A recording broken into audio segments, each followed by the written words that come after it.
मुंशी जी की पाठशाला में डेबिट क्रेडिट के मजेदार पाठ। पुराने जमाने के एक छोटे से गांव में मुंशी जी का नाम बड़े ही अदब और सम्मान से लिया जाता था।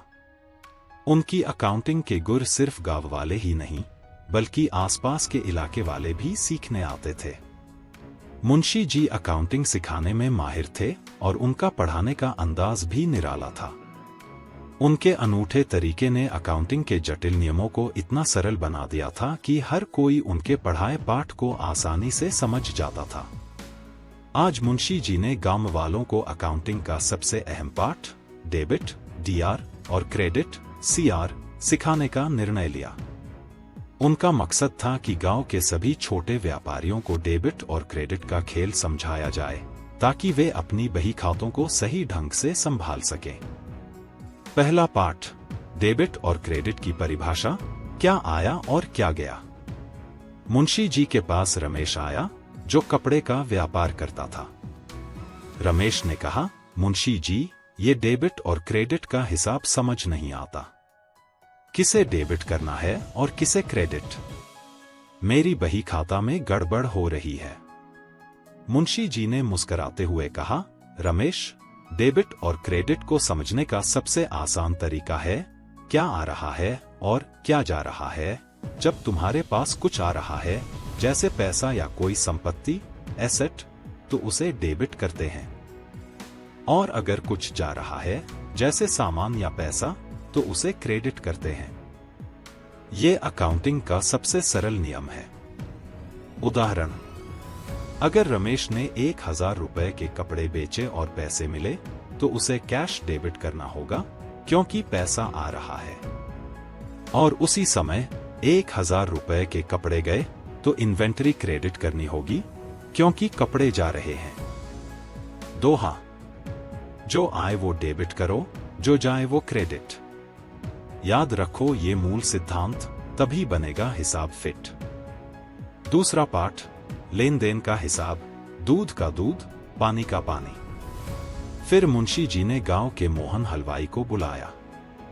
मोहन ने शिकायत की, मुंशी जी, मेरी मिठाई बिकती है लेकिन पैसे का हिसाब नहीं बनता।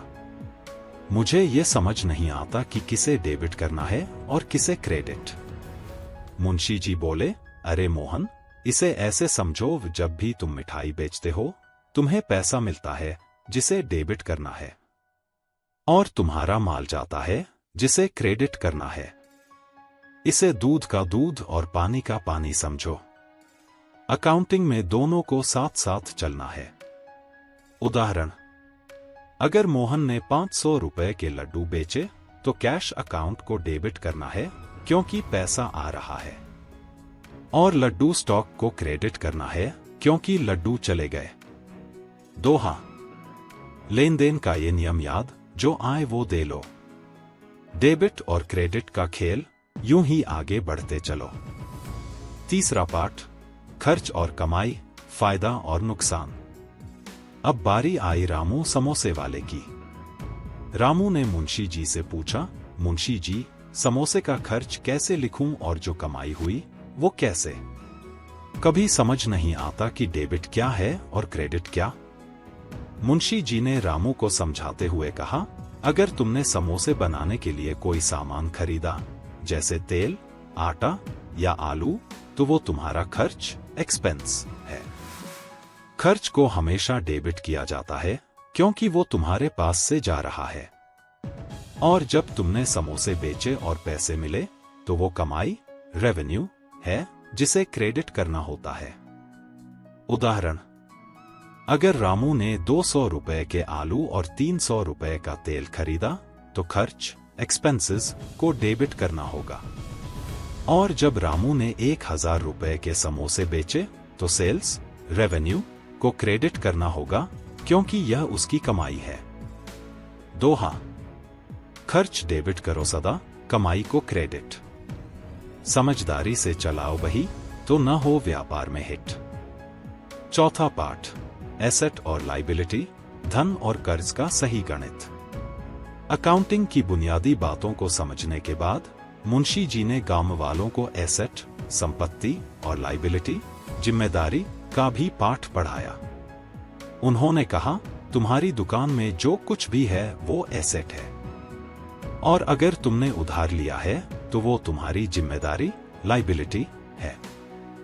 उन्होंने विस्तार से समझाया, एसेट वो होती है जो तुम्हें कमाई करने में मदद करती है, और लाइबिलिटी वो होती है जिसे चुकाना होता है।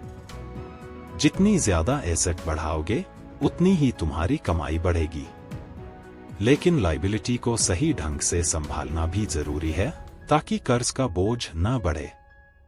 फिर मुंशी जी ने रामू का ही उदाहरण लिया। अगर रामू ने नई समोसा बनाने की मशीन खरीदी तो वो उसकी एसेट है, क्योंकि ये मशीन उसे कमाई में मदद करेगी। लेकिन अगर रामू ने इस मशीन को उधार पर लिया है तो वो उसकी लाइबिलिटी है, क्योंकि उसे वो कर्ज चुकाना होगा। उन्होंने गांव वालों को एक और उदाहरण से समझाया।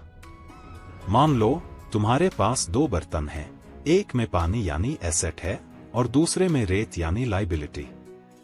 जितना ज्यादा पानी यानी एसेट भरोगे तुम्हारी कमाई उतनी ही बढ़ेगी, लेकिन अगर रेत यानी कर्ज ज्यादा भर गया तो व्यापार डूबने का खतरा है। उदाहरण, अगर रामू ने 50,000 रुपए की मशीन उधार पर खरीदी तो मशीन उसकी एसेट है, क्योंकि वो उसे समोसे बनाने में मदद करेगी। मगर मशीन पर लिया गया उधार उसकी लाइबिलिटी है, क्योंकि उसे वो चुकाना है। दोहा, एसेट हो जो कमाए वही संपत्ति कहलाए।